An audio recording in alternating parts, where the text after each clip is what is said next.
તો નમસ્કાર મિત્રો, નેશનલ હેલ્થ મિશન જુનાગઢ દ્વારા ભરતી છે અને પોસ્ટની વાત કરીએ તો medical officer, staff nurse, lab technician, optometrist, data entry operator અને વયમર્યાદા છે 45 વર્ષ.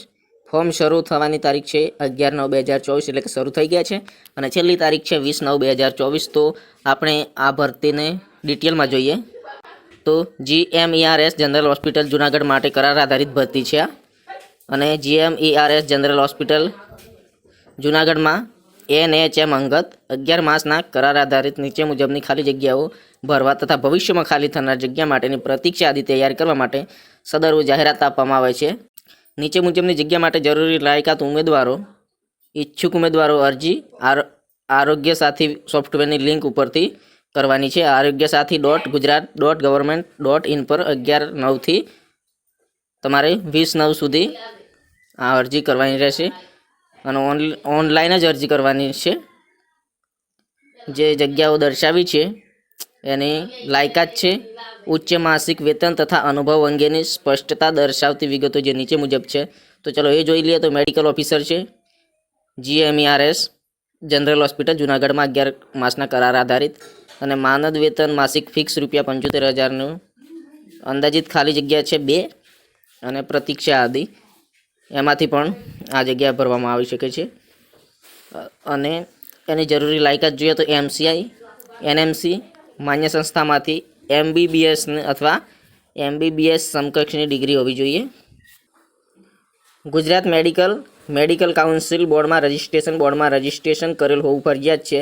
20/9/2024ની સ્થિતિએ 45 વર્ષથી વધુ ઉંમર ના હોવી જોઈએ. ચલો સ્ટાફ નર્સની વાત કરીએ તો એ પણ 11 માસના કરાર આધારિત છે. GMERS જનરલ હોસ્પિટલ જુનાગઢ દ્વારા જ છે અને આમાં પણ માનદ વેતન માસિક ફિક્સ ₹20,000 છે. અંદાજિત ખાલી જગ્યા 3 છે અને આમાં પણ પ્રતીક્ષા યાદી તૈયાર કરવાની છે. માન્ય સંસ્થામાંથી BSc નર્સિંગ કોર્સ અથવા nursing diploma in general nursing મિડ વાઇફરીનો કોર્સ કરેલો હોવો જોઈએ. ગુજરાત નર્સિંગ કાઉન્સિલિંગ રજિસ્ટ્રેશન ફરજિયાત હોવું જોઈએ. બેઝિક કોમ્પ્યુટરનો અભ્યાસ કરેલો હોવો જોઈએ. CCCનું સર્ટિફિકેટ કોર્સ જોઈએ અને તારીખ 20/9/2024ની સ્થિતિએ ઉંમર 45 વર્ષથી વધારે ના હોવી જોઈએ. અને લેબ ટેકનિશિયનની પણ ભરતી છે અને એ પણ 11 માસના કરાર આધારિત છે. એમાં 15,000 ફિક્સ પગાર છે. અંદાજિત ખાલી જગ્યા 1 છે.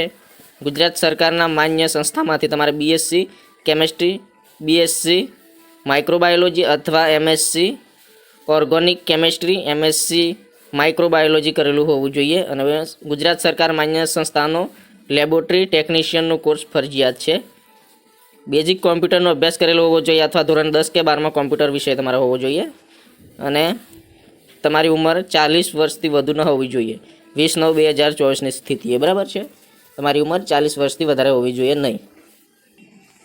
અને ઓપ્ટોમેટ્રિસ્ટ એ પણ 11 માસના કરાર આધારિત જ છે અને એમાં માસિક વેતન ફિક્સ છે ₹16,000 અને અંદાજિત ખાલી જગ્યા 1 છે.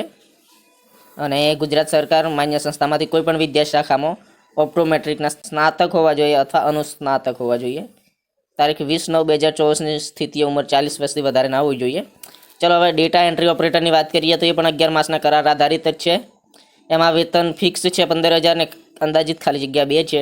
તો આમાં ગુજરાત માન્ય સંસ્થામાંથી કોઈ પણ વિદ્યા શાખામાં સ્નાતક અને ગુજરાત સરકાર માન્ય સંસ્થામાંથી diploma certificate computer course, MS Office tools, MS Word, Excel, PowerPoint, Access, data processing chart, graph બનાવવા અંગેનું તથા હાર્ડવેરનું જરૂરી જ્ઞાન હોવું જોઈએ. ગુજરાતી અને ઇંગ્લિશ ટાઈપિંગની સ્પીડ સારી હોવી જોઈએ. તમારી સંબંધિત ક્ષેત્રનો 2 વર્ષથી 5 વર્ષનો અનુભવ હોવો જોઈએ અને 20/9/2024ની સ્થિતિએ 45 વર્ષથી વધારે ના હોવી જોઈએ તમારી ઉંમર. તો ચાલો મિત્રો, આ હતું જે ભરતીની ખાલી જગ્યાઓ છે. મેં તમને જણાવીને આગળ જણાવું તો ઉમેદવારની ફક્ત ઓનલાઈન અરજી જ સ્વીકારવામાં આવશે. અન્ય માધ્યમથી આવેલી સાદી પોસ્ટ, કુરિયર કે રૂબરૂ સ્પીડ પોસ્ટ RPADથી આવેલી અરજીઓ રદ ગણવામાં આવશે. તો તમારે arogyasathi.gujarat.government.in ની વેબસાઇટ પર અરજી કરવાની છે એ જ માન્ય ગણાશે. બરાબર. સુવચ્ચ અને સ્પષ્ટ દેખાય તે રીતે ઓરિજિનલ ડોક્યુમેન્ટની PDF ફોટોકોપી સોફ્ટવેરમાં ફરજિયાત અપલોડ કરવાની રહેશે. જો અસ્પષ્ટ નવંચાઈ એવા ડોક્યુમેન્ટ અપલોડ કરેલા હશે તો તેવી અરજી રદ ગણવામાં આવશે. અધૂરી વિગતોવાળી અરજીઓ અમાન્ય રહેશે. ઉક્ત તમામ જગ્યાઓ માટેનો પત્ર વ્યવહાર તથા જરૂરી સૂચના અત્રેની કચેરી દ્વારા ફક્ત ઈમેલ દ્વારા જ કરવામાં આવશે, જેથી તમામ ઉમેદવારો ઈમેલ આઈડી ખાસ કરીને હાલનું જે કાર્યરત હોય ને એ જ આપવું અને જે નોંધ લેવી તમારે અને ભરતી અંગેના તમામ નિર્ણયો પસંદગી સમિતિને આધીન રહેશે. પસંદગી સમિતિ દ્વારા મેરિટ ફાઇનલ થશે. GMER NS general hospital Junagadh notice board પર મૂકવામાં આવશે. તો ચલો જરૂરી ડોક્યુમેન્ટની વાત કરીએ તો ફોટો, સહી, આધાર કાર્ડ, જાતિનો દાખલો, LC, લાયકાત પ્રમાણેની માર્કશીટો અને ડિગ્રી સર્ટિફિકેટ, કોમ્પ્યુટર એટલે કે CCC કોર્સ, મોબાઈલ નંબર જે કાયમી રહેતો હોય તમારી પાસે એ જ આપવો અને ઈમેલ આઈડી કે જે લોગિન થતું હોય ને ચાલુ હોય ને હાલમાં એ જ આપવાનું. તો મિત્રો આ હતી જે મેં ભરતીની વાત કરી એ અને એની તમને જગ્યાઓ વિશે જે લાયકાત, જરૂરી ડોક્યુમેન્ટ તમામ માહિતી આપી છે. આવીને આવી બીજી ભરતીની માહિતી માટે આ ચેનલને સબસ્ક્રાઈબ કરી નાખો અને બેલ આઇકન દબાવી દેજો જેથી સૌ પ્રથમ તમને નોટિફિકેશન મળે એટલા માટે.